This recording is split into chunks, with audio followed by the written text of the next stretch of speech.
सभी बच्चों को नमस्कार। मैं हूं दुर्गा पारदी। मैं आज की इस ऑनलाइन क्लास में आप लोगों के सामने फिर से एक नया टॉपिक लेकर आई हूं और जिसका नाम है वसूली खाता। मैं आज आप लोगों को वसूली खाता बनाना बताऊंगी। वसूली खाता कब बनाया जाता है इसे हम आज देखेंगे। वसूली खाता उस समय बनाया जाता है जब फर्म की समाप्ति हो जाती है। सभी साझेदारों के मध्य आपस में हुए समझौते के माध्यम से फर्म की समाप्ति कर दी जाती है।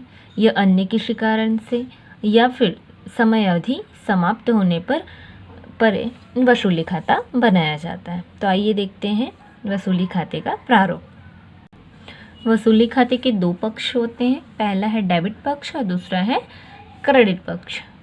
तो सबसे पहले हम देखेंगे डेबिट पक्ष। डेबिट पक्ष में हम सबसे पहले लिखेंगे विविध संपत्ति खाते से। जितनी भी संपत्ति दी गई होगी उसे हम लिखेंगे डेबिट पक्ष में।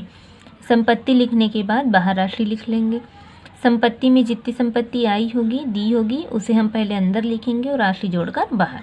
दूसरा है रोकड़ खाते से। ब्रैकेट में लिखा गया है विघटन व्यय। ध्यान रहे बनाते समय आपको ये दर्शाना नहीं है, केवल प्रारूप में बताया गया कि रोकड़ खाते से मतलब किसकी राशि है, विघटन व्यय की राशि हुई है तो उसकी राशि आएगी। तीसरा है रोकड़ खाते से दायित्व का भुगतान। ब्रैकेट में लिखा है दायित्व का भुगतान, अर्थात यदि किसी प्रकार के दायित्व का भुगतान होगा तो वो भी डेबिट में आएगा रोकड़ खाते से। अगला पॉइंट है साझेदारों के पूंजी खाते से। दायित्व स्वीकार करने पर जब कोई साझेदार दायित्व स्वीकार कर लेगा तो उनके नाम से आएगा और साझेदारों के पूंजी खाते से मतलब उनके नाम से आएगा यहाँ पे। अगला पॉइंट है साझेदारों के पूंजी खाते से। ये उस समय की कंडीशन होगी, ये ब्रैकेट में लिखा है लाभ की दशा में, मतलब जब फर्म को यहाँ पर वसूली खाते के दरमियान जब लाभ की स्थिति होगी तब हम डेबिट में लिखेंगे। और साझेदारों के पूंजी खाते से मतलब जितने भी साझेदार होंगे उन्हें एक निश्चित अनुपात में बांटकर राशि बाहर लिख दी जाएगी। ये है हमारा डेबिट पक्ष। अब हम लेते हैं क्रेडिट पक्ष। क्रेडिट पक्ष में सबसे पहले हम लिखेंगे विविध दायित्व खाते को। यहाँ पर जितने भी दायित्व हैं आ जाएंगे हमारे समाकलन पक्ष में। दूसरा हम लिखेंगे अशुद्ध ऋण, संचय खाते को, आयोजन खाते को। हराश या विनियोग की राशि दी हुई होगी तो हम इसे समाकलन में लिख के राशि बाहर लिखेंगे। अगला है हमारा रोकड़ खाते को। ब्रैकेट में लिखा है संपत्ति का विक्रय मूल्य। ये उस समय की स्थिति है जब संपत्ति को जितनी भी संपत्ति दी गई होगी और जितनी भी संपत्ति को आप बेचे हैं उसके विक्रय मूल्य को लिखा जाएगा। अगला है हमारा साझेदारों के पूंजी खाते को। ये उस समय की कंडीशन है जब कोई साझेदार संपत्ति स्वीकार कर लेगा या संपत्ति कोई रख लेगा। अगला है साझेदारों के पूंजी खाते को। ये होगी हानि की दशा में। अगर हानि आएगा तो हम समाकलन में लिखेंगे और जितने भी साझेदार हैं उनकी राशियों को बांटकर बाहर लिखा जाएगा। इस प्रकार प्रारूप के बेसिस पे वसूली खाता तैयार कर लिया जाएगा। उसके बाद अगर लाभ आया तो डेबिट पक्ष में, हानि होगी तो क्रेडिट पक्ष में। उसके बाद खाते को बराबर कर लिया जाएगा। तो ये हमारा वसूली खाता बनकर तैयार हो जाएगा। वसूली खाता बनाना बहुत ही इजी है, बस आपको थोड़ा सा प्रारूप ध्यान रखना पड़ेगा। यह वसूली खाता एग्ज़ाम की दृष्टि से बहुत ही इम्पोर्टेंट है और एग्ज़ाम में लगभग पूछता ही है हर साल, हर ईयर इस चैप्टर से क्वेश्चन आते ही हैं। तो आपको प्रैक्टिस करनी है प्रारूप को देखकर वसूली खाता बनाना। तो आइए इसके लिए एक प्रश्न देख लेते हैं, परंतु उससे पहले एक बात बता दूं कि याद रखना समस्त संपत्तियों की राशि डेबिट में, समस्त दायित्वों की राशि क्रेडिट में। अगर किसी प्रकार का भुगतान करना है तो डेबिट में और संपत्तियों को बेचने से राशि मिलेगी वो क्रेडिट में। कोई साझेदार दायित्व स्वीकार करेगा तो डेबिट में, कोई साझेदार संपत्ति स्वीकार करेगा तो वो क्रेडिट में। लाभ होगा तो डेबिट और हानि होगी तो क्रेडिट में। इस प्रकार वसूली खाता तैयार किया जाता है। तो आइए देख लेते हैं क्वेश्चन। वसूली खाता बनाने के लिए हमारे सामने एक प्रश्न दिया हुआ है।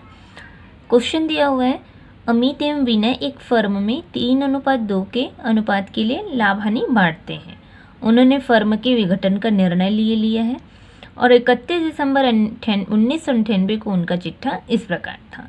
तो चिट्ठा दिया हुआ है उनका दायित्व राशि, संपत्ति राशि। चिट्ठा देख लीजिए, दायित्व में राशि दी गई है और संपत्ति के पक्ष में राशि दी गई है।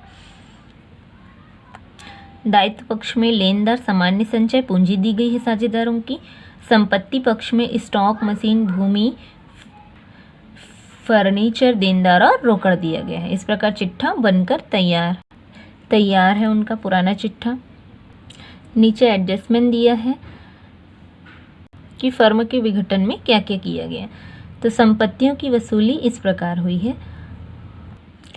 भूमि से 5,360 रुपये, फर्नीचर से 3,000, स्टॉक से 7,650 रुपये, देनदार से 12,250 रुपये, मशीन से 12,100 रुपये वसूले। मतलब संपत्तियों को बेचने से इन राशियों की प्राप्ति हुई है। इन संपत्तियों को बेचा गया तो उनसे वो राशियाँ प्राप्त हुई हैं। लेनदारों को पूर्ण भुगतान में 11,000 रुपये दिए गए और वसूली व्यय में 500 रुपये खर्च हुए। मतलब ये एक प्रकार का दायित्व है जिसका भुगतान किया जा रहा है, तो ये आ जाएगा डेबिट पक्ष में। संपत्तियों की वसूली से प्राप्त हुई है तो ये आ जाएगा हमारा क्रेडिट पक्ष में, और ये दायित्व है हमारा डेबिट पक्ष में। तो आइए देख लेते हैं सॉल्व में हम सबसे पहले ऊपर हेडिंग दे देंगे वसूली खाता और कॉलम तैयार कर लेंगे, विवरण राशि।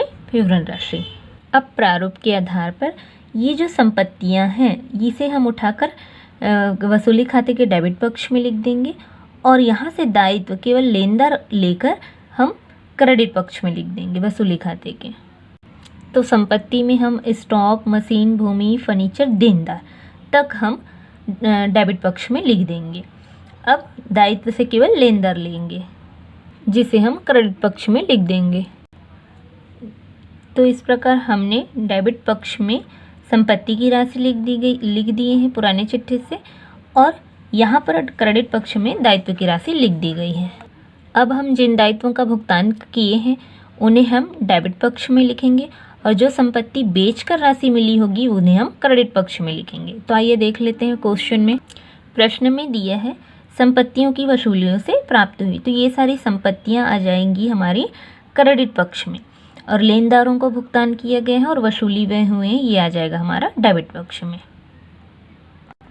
इस प्रकार हमने दायित्व का भुगतान किया है तो डेबिट में लिखा है, और ये संपत्ति बेचने से जो राशि मिली है उसे हमने क्रेडिट में लिखा है। सबको जोड़ेंगे तो 40,360 रुपये, और कुछ तो दिया नहीं है तो माइनस प्लस कर लेते हैं। तो डेबिट पक्ष को जोड़ते हैं रफ में और क्रेडिट पक्ष को जोड़ेंगे रफ में। चलिए देख लेते हैं।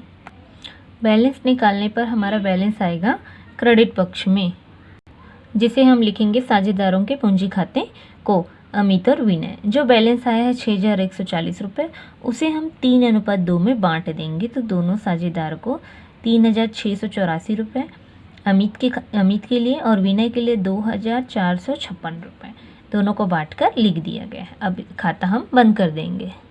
हमारा खाता बराबर होगा 57,950 57,950 से, डेबिट और क्रेडिट पक्ष से।